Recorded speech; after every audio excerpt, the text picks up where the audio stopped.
2002, I met a man, and I thought that he was a gentleman. He was a prince. He was everything that I wanted. I had recently graduated from college, and he was everything I thought a man should be to me. He was kind, he was gentle, he was funny. His crazy met my crazy, in every sense of the word. But life took a change after a year of dating this man, and after that change took place, it was like my entire world became someone I was not. Today, I want this video to impact women on different levels.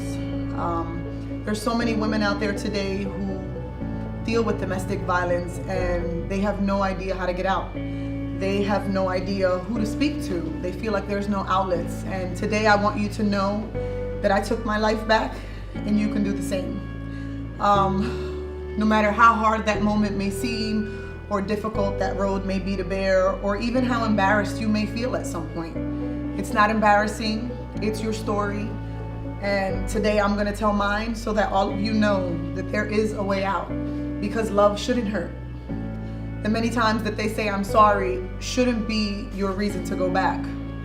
Them telling you that you're not good enough should not be what you base the rest of your life on. And I know that for many women this is difficult. I know that through domestic violence we have lost loved ones, we have lost people that are so important to us because they did not have that voice. And today I want to tell my story along with many other phenomenal women that we have here today who have overcome this and are the amazing women that God created all of us to be. So I hope that this can touch you. I hope that it can impact you. And if anything, even if it's one person, I hope that today this saves you. It saves you. It saves you.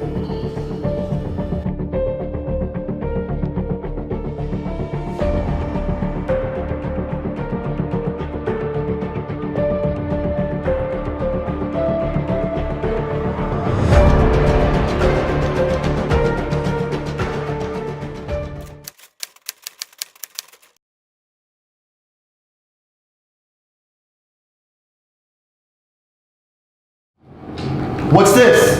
What? You tell me. What? It's just a picture. Liking other guys' pictures? So what? It's just a picture. This is not just another picture. This is your ex. And he's a friend. No. Friend? Since when? Always. How about, listen, And there's shirtless? no problem. So what? How about when you go to the bar? No, this- and you're amongst all those women? This is not about me. Yes, it is about This me. is not about me.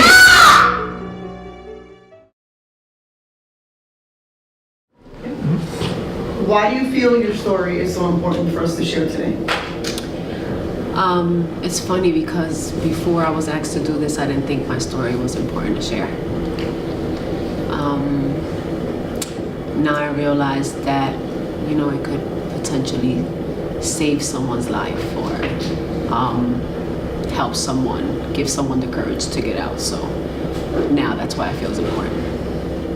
I feel my story is important because it'll give a little knowledge of who I am, my experience, and being vulnerable will explain a lot to people that think they know me but don't know me. I feel my story is important to share because I hid behind it for a very long time.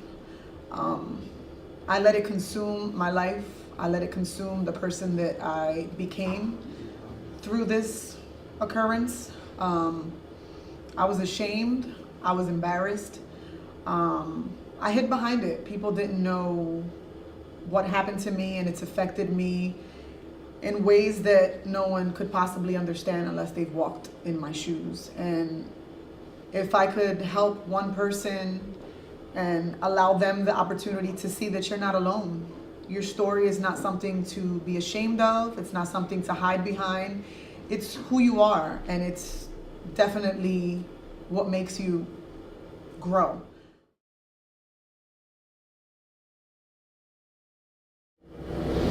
Before the abuse began, how did your abuser treat you? Before the physical abuse began, there was a lot of emotional abuse, so verbal abuse.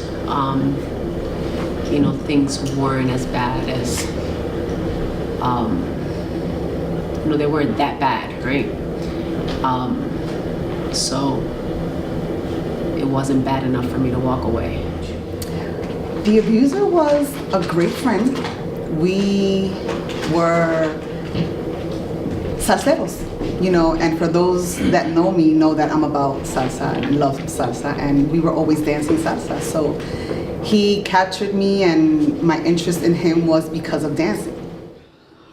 He was everything that I thought I wanted in a man. I recently graduated from college, my first apartment, and this was like, wow, the next best thing.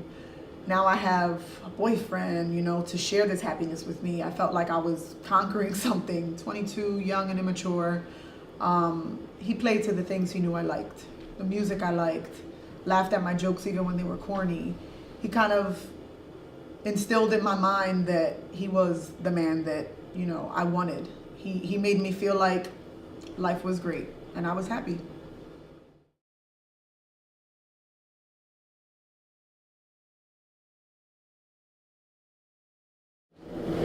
Were there any signs during the, let's say, good times prior to the verbal abuse, that you, in the back of your mind, you could think, this is a red flag, he could hurt me? Is there anything that would ever make you think he would have hurt you? Honestly, no. There were a lot of, you know, afterwards, after, you know, I really like analyzed the relationship and the situation, there were tons of reasons, tons of things that could have been red flags for me to not really pursue that relationship. For example, when we met, you know, he told me he had 3 children, and then I found out he really had 4. You know, so there were little things, like little lies, but again, nothing that was too bad for me to not pursue the relationship. We had a really good relationship in the beginning. Everything was, as they say in Puerto Rico, color de rosa, the color pink, you know, a dream of, you know, moving forward with this person and having kids and so on and so forth. Never would I have ever imagined that he would hurt me. I had a family member contact me who knew him and told me, are you sure that this is the man that you want to be with? I mean, this isn't the relationship I think you should be in. And they never formally told me why or what they meant by that, but he knew me so well. And he said, you know, you're always laughing and you're goofy and you're silly. I don't think this is the person you need to be with. And I had other friends who knew him that were like, this isn't you. But being innocent-minded and very immature, it was, no, I love him. He's great. So for me, there were no direct signs. I think they came outward from others who knew him. I just didn't want to listen.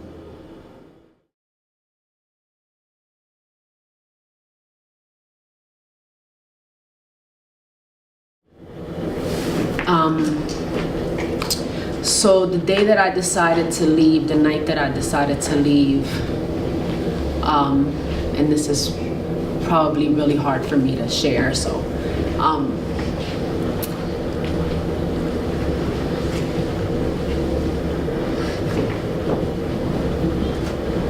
the night that I decided that I couldn't stay in that relationship anymore was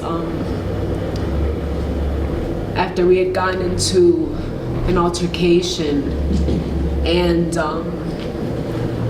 he beat me so bad while his kids and his 2 twin brothers were upstairs in his home. And I yelled for them to help me. And I screamed and I screamed while he hit me, and we fought, and, you know, he ripped my clothes and my sandal broke. Like, it was such a bad argument. But then I realized, oh my God, like, you know, they're upstairs and they're so scared of him that they won't even come downstairs. And when I was finally able to leave the house, as I was picking up my things outside, because he had thrown my purse in the street and all my things went everywhere. As I was picking up my things off the ground, I looked up and I saw what appeared to be like a little girl looking out of the window. And I saw that as God's way of saying, your daughter is watching. And I thought about her being with someone who treated her the same way. And I knew that the only way for me to let her know that it wasn't acceptable was by walking away. And so as I drove away, I asked God for the strength and the courage that I needed to let that be the last time. And I'm so grateful that He gave that to me. So, I'm sharing the story now in hopes that, you know, the woman, the mother, understand that if there are kids that are being a witness to this,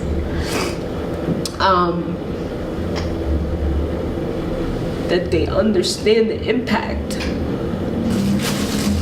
that that type of abuse will have on the children witnessing this. So I'm going to talk to you about 2 points that made me think that I was going to be free of my situation. When I had asked him for a divorce because I just couldn't take the abuse anymore, he agreed to it, and in court, we were sitting in court, we were waiting for our turn to get our divorce. In court, he threatened me and told me that if we got a divorce, that as soon as we would walk out, that he was going to kill me. That made me paranoid, scared, and we didn't go through with the divorce. I don't know how much time passed by. The abuse continued, and my turning point was where he was upset with me for I don't remember what, and he began to hit me. And at one point, this was after my son was born, my son was in his room, and he was sleeping, and at that point he was hitting me. He was tearing up my clothes with scissors, and he got a knife. He got on top of me, and he put a knife to my throat. And I said to him, you know what? I'm done. Do what you gotta do. Take me. And I started praying. And in my prayer, I was asking the Lord, and I was praying out loud. And I hardly ever pray out loud so that others can hear me, but my prayer was in Spanish, and my prayer was, Lord, please, Jesus, let him just take me, because I just can't go through this anymore. I'm tired. I just ask that my son is taken care of. And as I'm praying out loud, he got off of me and he said, in Spanish, he said, go, get out and take your son, or take our son, and leave. And you know, that was where I finally had my freedom, where I was at my lowest, that I just gave up. And for him to tell me himself to go and take our child, that to me meant that God heard my prayer and allowed him to react and allow me to leave this relationship. To go further into my story, I had a experience where my mom also was abused in her relationship, and I would always say, I would never let a man do that to me. Guess what? Never say never, because I was in the situation and I did not know how to get out. I could not leave this man for whatever reason he had on me. Not only was I scared to be alone out there with my son, I was just scared to leave because of whatever might happen.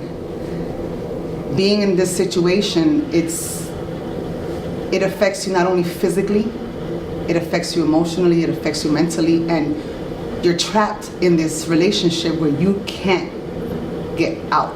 You want to get out, but you feel trapped. And for anyone to say, why are you still in this relationship? Why? It's you have to decide to get out. There can be people that out there trying to help you, because my family members tried, and I would go back. And it wasn't after we got our divorce that, you know, finally he says to me, Sulma, I'm sorry. I thought you was a piece of property and not my wife.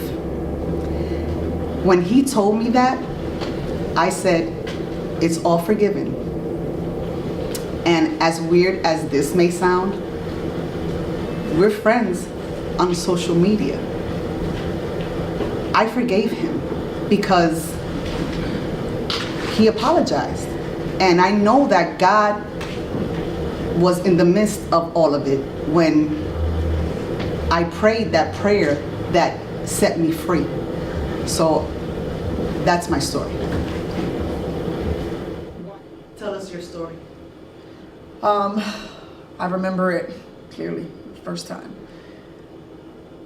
2002, I had just graduated from college. I met him, he was amazing.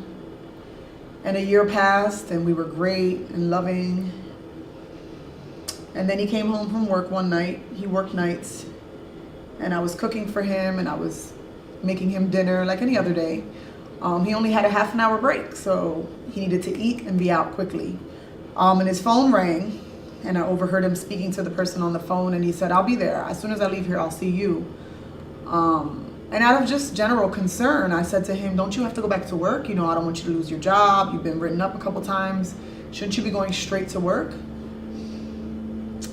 And he hung up the phone and he came towards me and he took his plate and he broke it over my face. And I fell to the floor.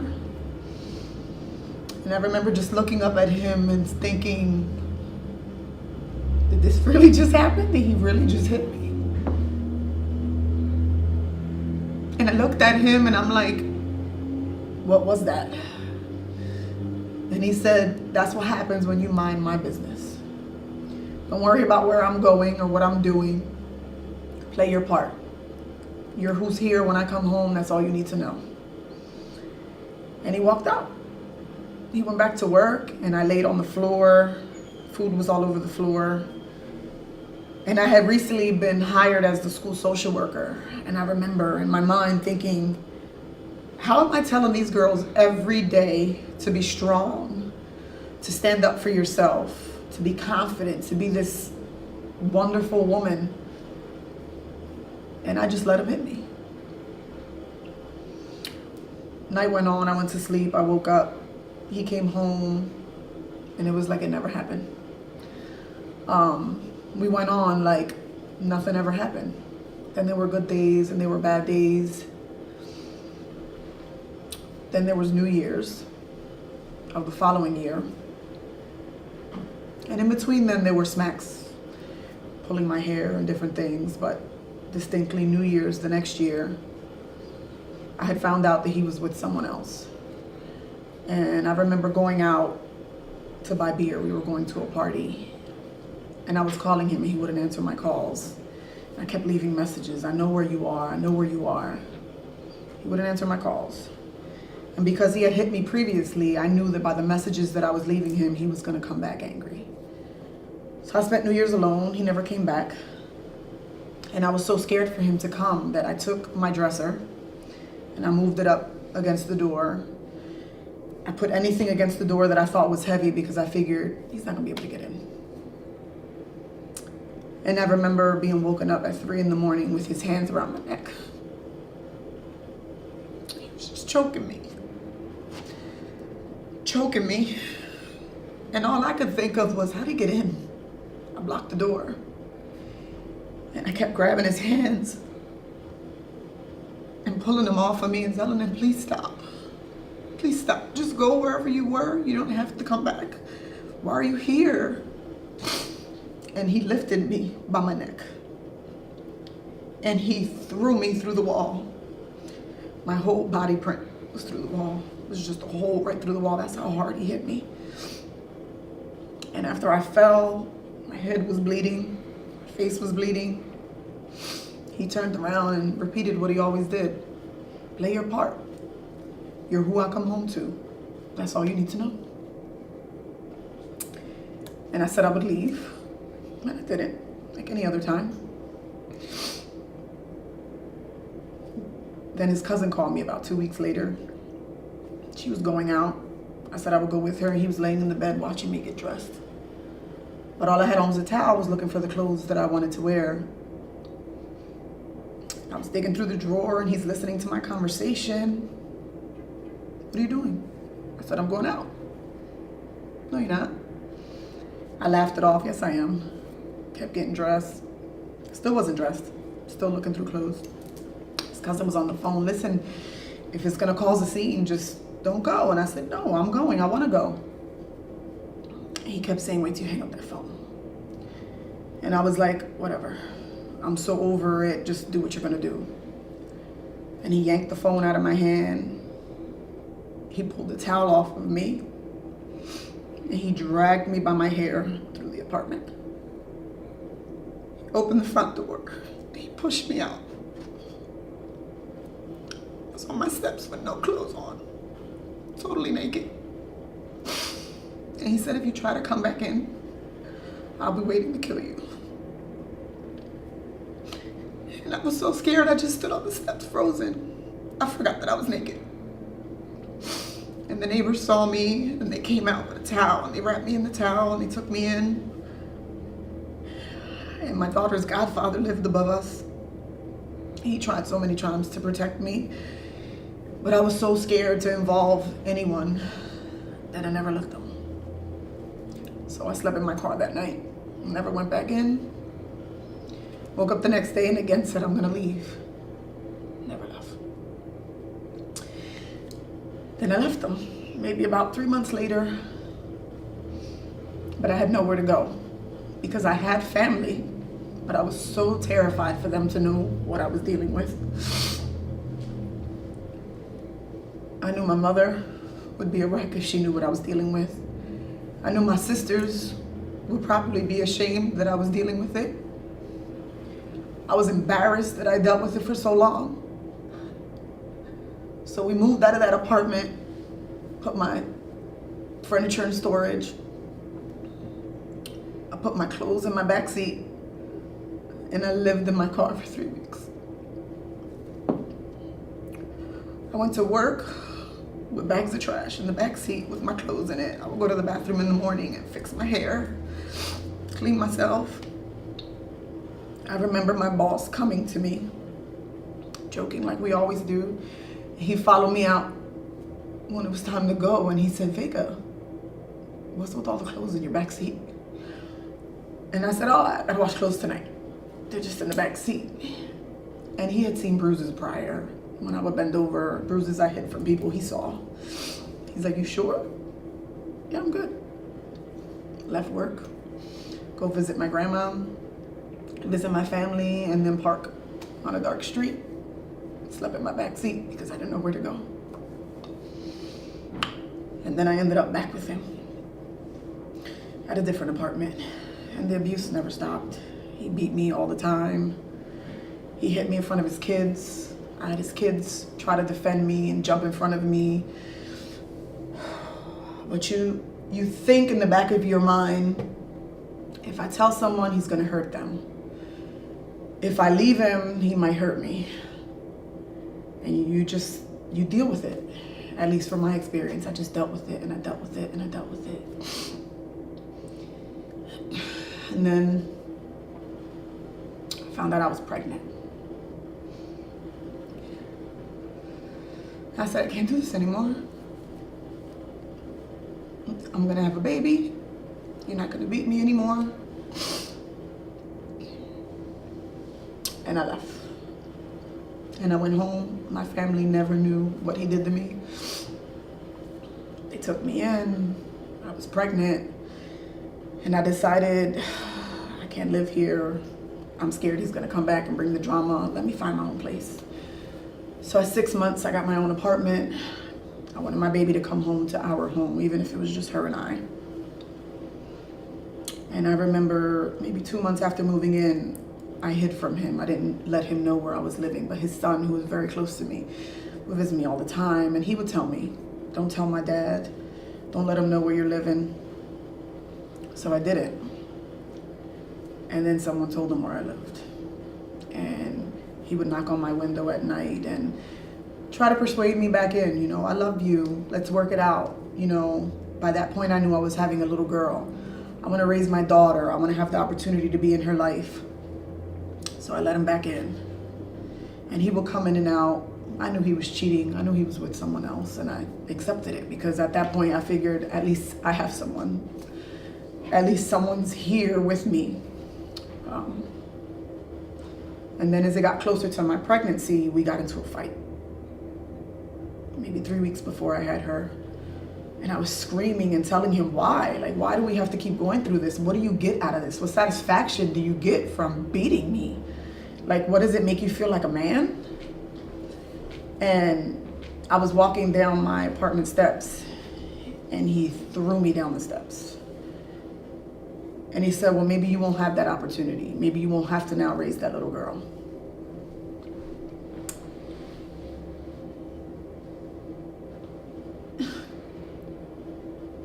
I remember that day thinking, why am I gonna give life to this little girl? I'm so damaged, I'm so bruised. I don't even love me, how can I love her?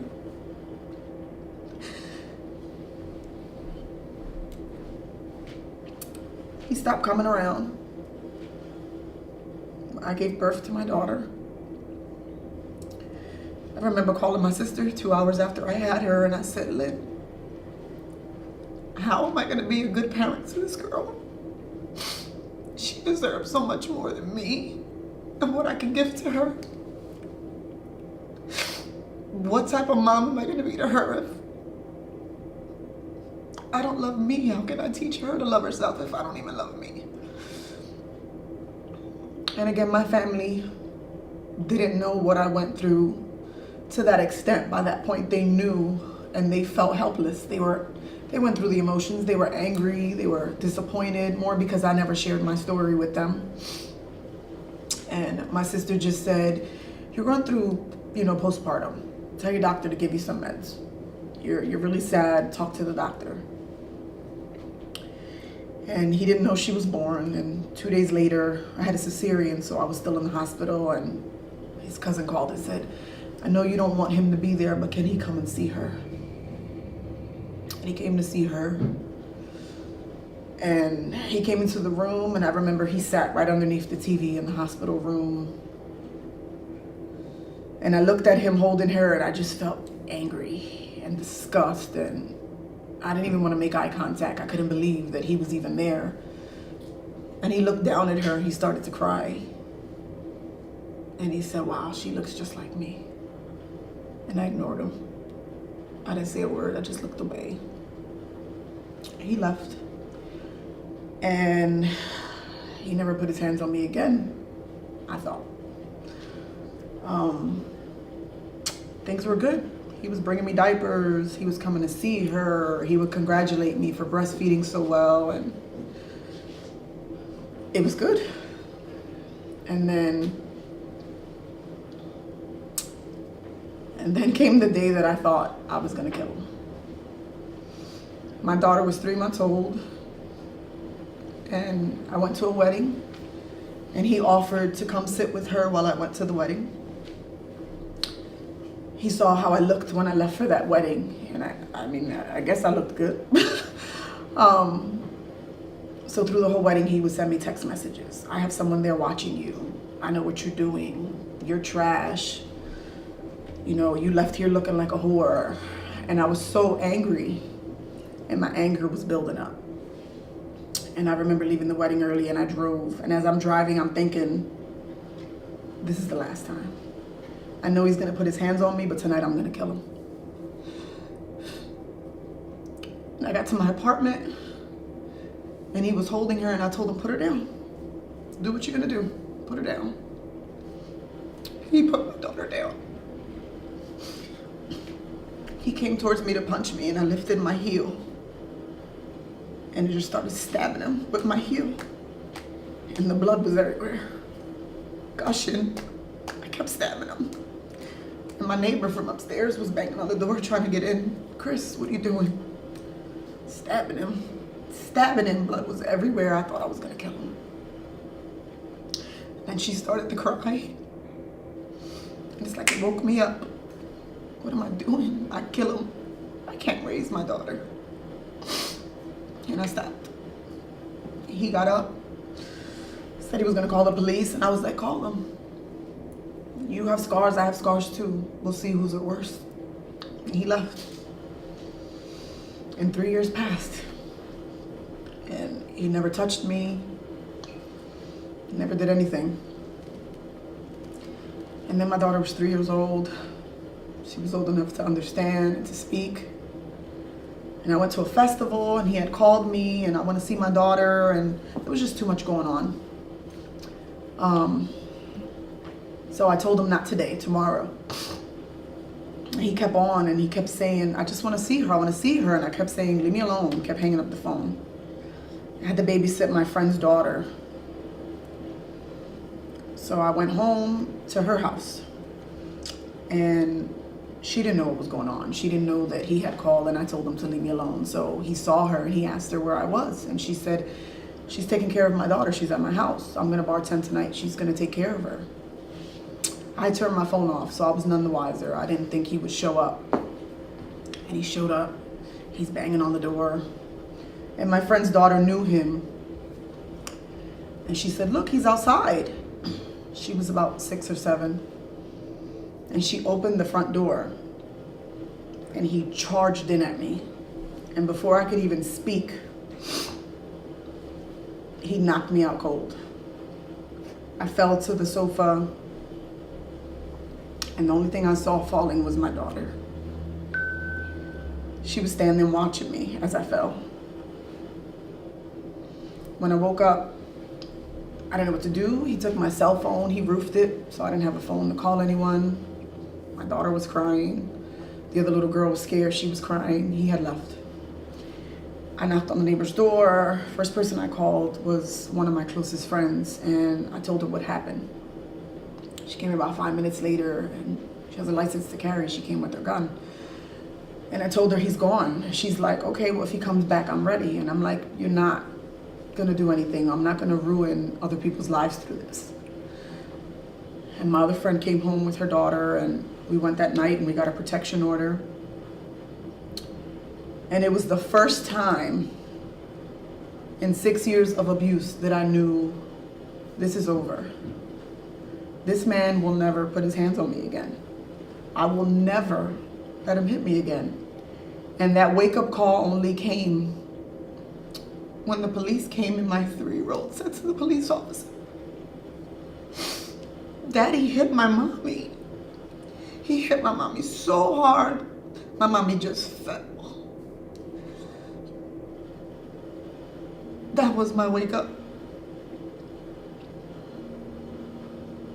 I knew that all the abuse I had dealt with and all the times I said that I was gonna leave, none of that came close to the pain I felt hearing my 3-year-old say that.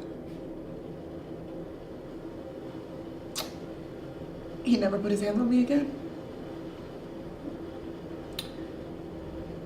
And I hear everyone tell their story and how, you know, they've moved on and forgiven the person because they asked for forgiveness, and I wish he would have said I'm sorry.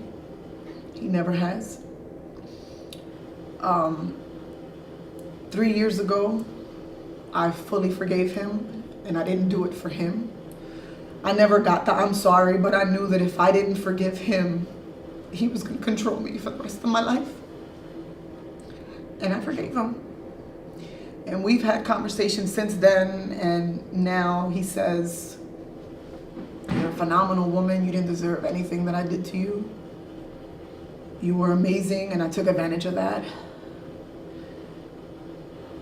And the one time he said, I don't know, if I were you, I would never forgive me. And I told him, I did forgive you a long time ago. But I did it for me, I didn't do it for you.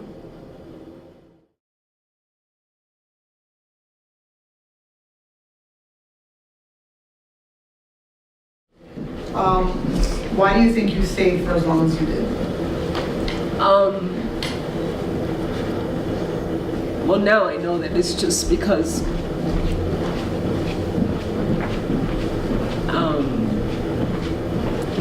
of how I felt about myself. But before, I mean, I guess then at the time I thought that that was love. Why do you think you stayed so long? Were there multiple apologies? Was it the shame that you thought others would think? What was something that made you say, okay, I can't leave this man, I have to stay? The fear factor. What am I gonna do with a tiny baby? Where am I gonna go? How am I gonna survive? How am I gonna live? I didn't want my family members to know what was happening. And we hide things. You know, we hide things from friends, we hide things from family. We tend to not want people to know what's going on behind those closed doors. And that was one of the main reasons why I stood in that relationship for as long as I did. So why do you think you stayed? There was a big part of me that didn't love who I was. I hated my reflection. I hated everything about myself, honestly. My self-esteem was horrible. And, you know, I still struggle with that now. You know, people see me and they say, you're always laughing, you're always goofy. But the reality is the happiest people are some of the most broken people. And I think that I still to this day hide behind my smile and hide behind my goofiness. And, you know, I stayed because I honestly didn't believe I deserved anything else than that. In my mind, it was at least I have somebody. I stayed too because I was worried about my family. He used to threaten all the time that he would show up, kill my father. If my sisters got involved, he'd kill their husbands. And I knew that it was my struggle. At least that's how I felt. This is my struggle, this is my pain. I can't put my family through that. So I think I stayed and I hid because I didn't want to hurt others as well.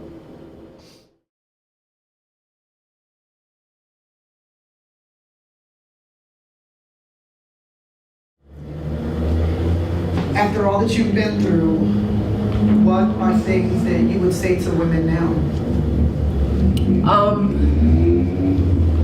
Well, one of the things that I learned from the experience was not to judge. I remember, you know, before this relationship,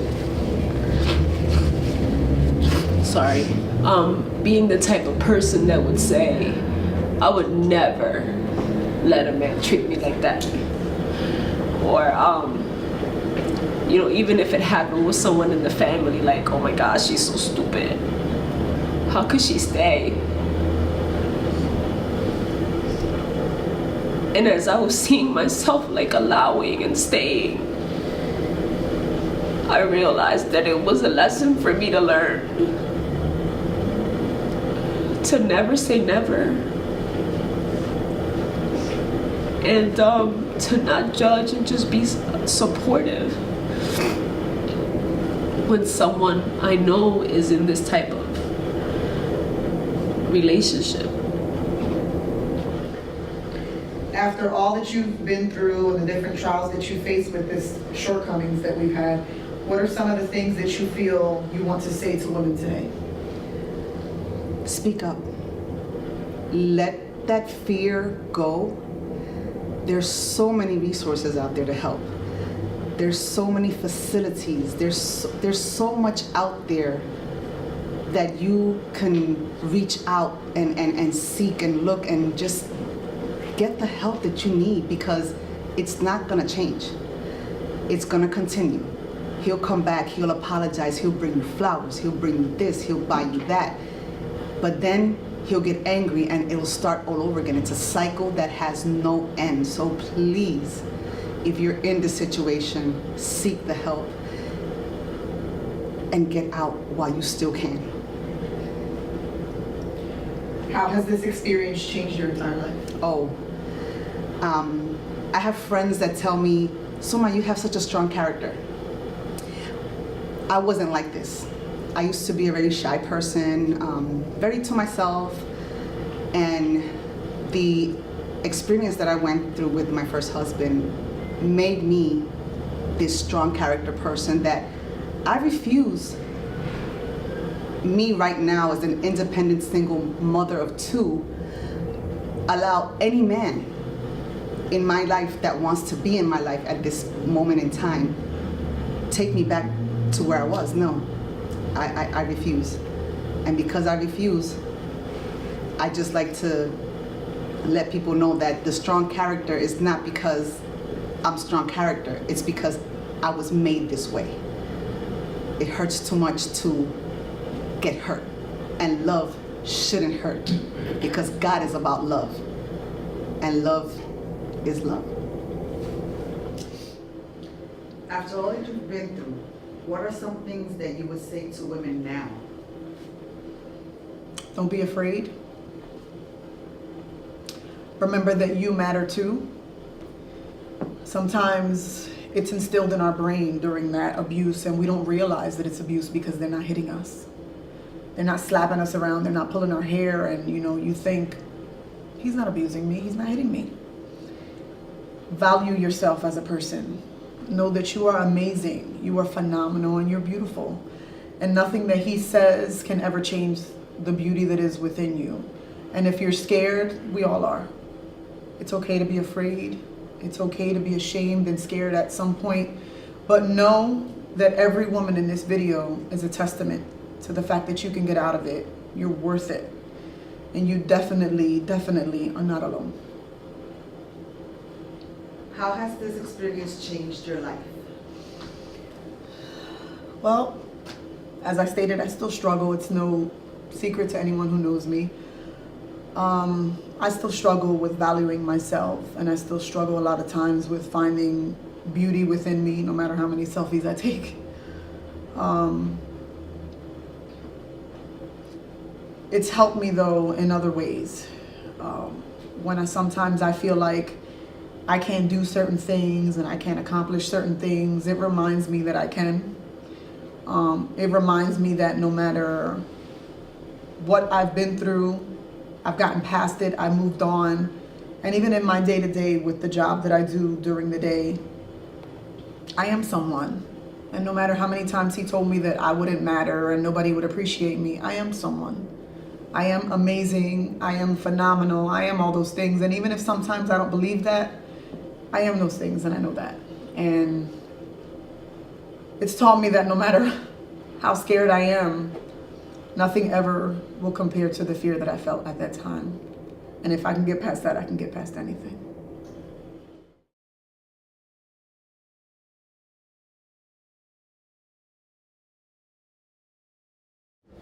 You have a daughter, and that's something that you say impacted you to leave from this situation. Essentially, you did it for her.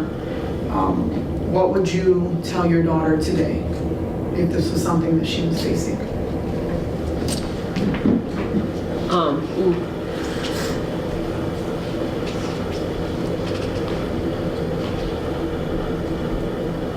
I will pray that she never allows that.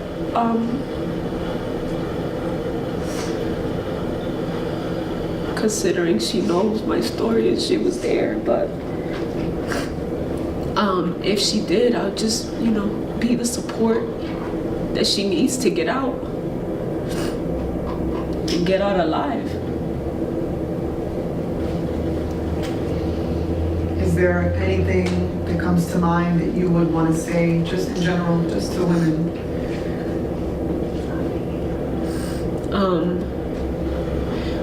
I remember him telling me that I would never be shit or do shit with my life. And I remember believing like everything that he said, like all the lies that he said about me. And I want you to know that it's not true. That there is a life after domestic violence, a beautiful life, a life of growth and greatness. Awesome. You have a daughter as well now, so what important things do you want her to take away from your story? Well, I'm gonna start first with my son, because my son was the product of my first husband, which was my abuser. But my son is now 26 years old, and he is a dad and a husband. And I can honestly say that I look at my son and I'm very extremely proud of him, because he did not turn out like his dad. There's been times where, you know, he might get upset with his wife, but he will walk away. And I made sure that in his upgrowing after I divorced his dad, that he was not gonna be that person to continue that abusive cycle. I needed to break that cycle with him, and I did. And I'm thankful that I was able to do that for my son. I have an 18-year-old daughter, and I talk to my daughter about relationship and about love, you know. And again, I keep saying God is love, because we're here because of God, you know. And I'm not trying to put religion in it, but without God, we are really nothing. And I'm teaching my daughter that, you know, not to bend over for a man as quickly as a lot of women do. I'm teaching my daughter to have self-respect for herself. I'm teaching my daughter to love herself before she loves anyone else. And I'm teaching my daughter to be a very independent woman, not to depend on a man to move forward in life. So those are both of my reasons, my son and my daughter. You have a daughter now. What important thing do you want to tell her to take away from your story?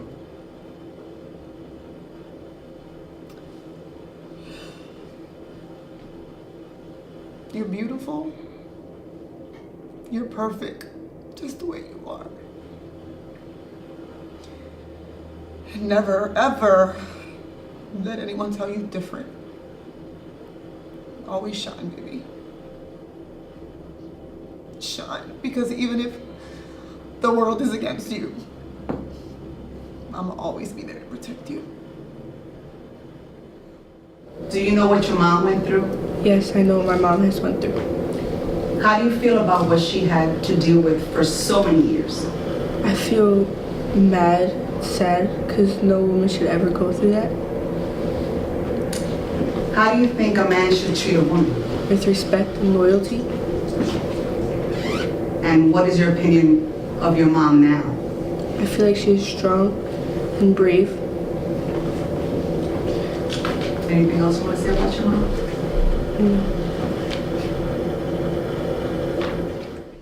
I reached out to you because I knew that there was a personal connection with my motivation for this film. And I just want to know what your thoughts were when I asked you to be a part of this. A lot of thoughts were running through my head because the person was I was very close to her, and I had no clue that that was something that, you know, she never expressed to me that she was going through. And when you reached out to me, I just felt in my heart that I needed to do this.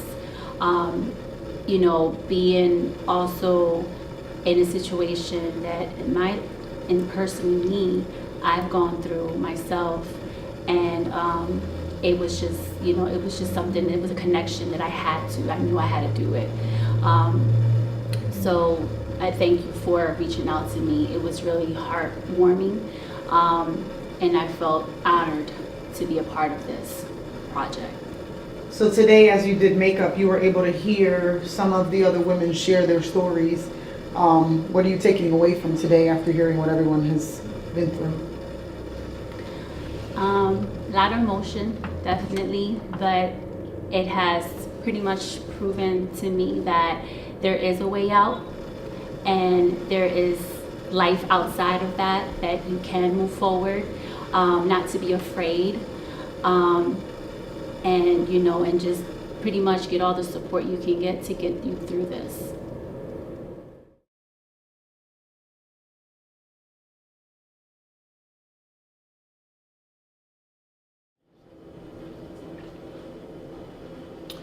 Love doesn't hurt, and it shouldn't. If someone loves you, just know that none of that abuse is love. Find someone who loves you, who appreciates you and celebrates you.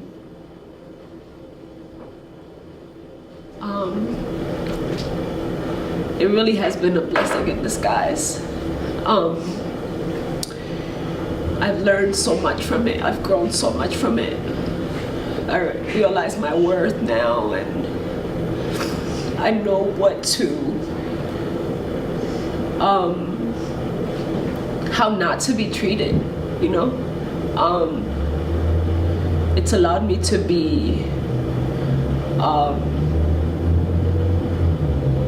a vessel for my community, to uplift people, and I know that this is just another one of the ways that God will use me via my story. I've started a women's empowerment group this year because I've worked with a lot of women who I know I see the signs, and even though they don't share it with me, I know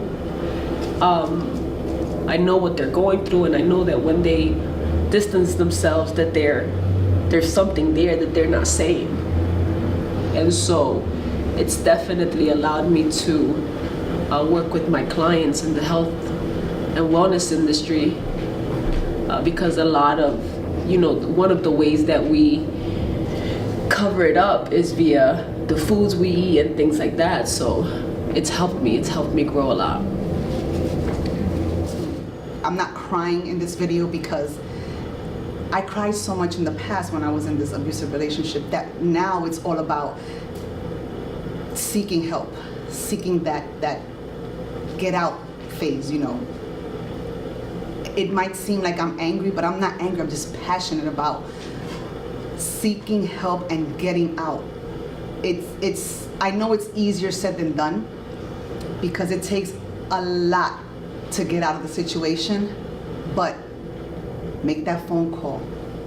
Don't worry about where am I gonna go. Don't think about what am I gonna do. I have so many children. How am I gonna get through life? No. You wanna get through it, get out of it first.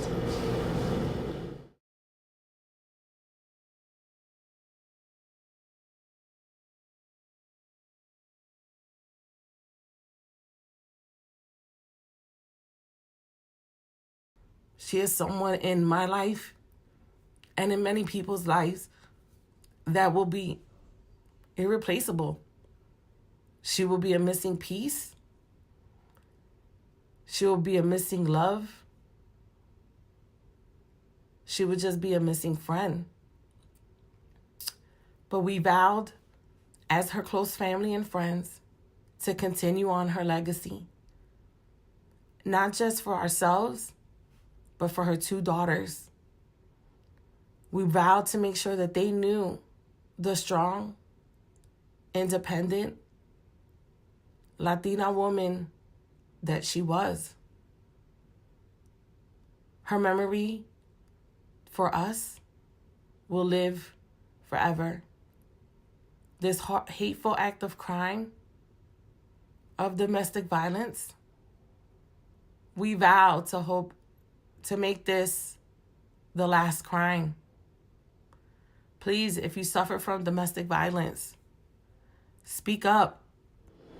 It is my hope and my sincere feeling within myself that from today and from the sharing of all of our stories, that someone out there is touched.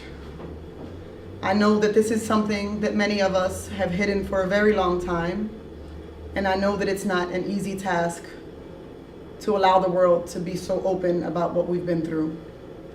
But I hope that today we're able to show any woman that may be suffering through this, you can do it, you're not alone, and you will survive. Unfortunately, a friend was lost due to domestic violence. And today, I want the world to know that, Linda, you will never be forgotten. And to all of those people who did not make it, your memory will live fondly within all of the hearts of those who loved you. So for those who have gone due to this, and for those who still fight it in silence, know that we are here. We're here to support you. Seek someone who you know loves you because they want to be that help for you. I hope that we've touched you today, and I just want everyone to remember that love shouldn't hurt.